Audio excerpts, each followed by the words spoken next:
Before we dive into the new year, let's retrace our steps through the old one. 2019 was like kissing an alpaca. Hairy, a little scary, and probably not something you'd want to repeat. Even the Easter Bunny was in a mood, handing out season's beatings. But to get to a smile, sometimes you have to slap the frown right off your face. We start with a competition in Denmark, where the power and majesty of equestrian dressage meets the skill of air guitar. This piano man in Switzerland hit all the high notes, tickling the ivories while suspended in midair for a tune he hoped would not end in B-flat.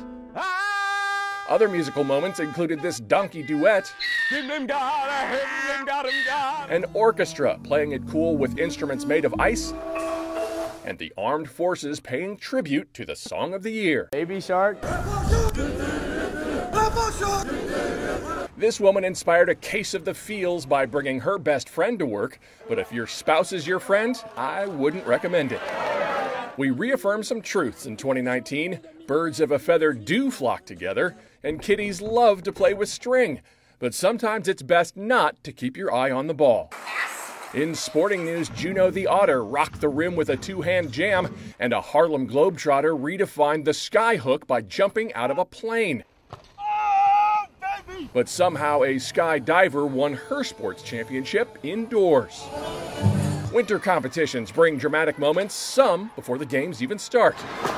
Curling has become such a popular sport that sometimes you have to use the players as pieces. But if you've ever felt like you were up a creek without a paddle, try going without a creek. This snowboating race was eventually canceled after a seemingly obvious discovery. Kayaks are not designed to work on the snow, therefore the water. Other things that do not go together: a jacuzzi on a boat, ballet and dinosaurs, and a bunk bed of nails. So moving forward, let's turn the chaos into art like Picasso. It's reasonable to expect at least a few hiccups on the journey. Just remember to stop and smell the flowers. Raphael, Seth, NBC News.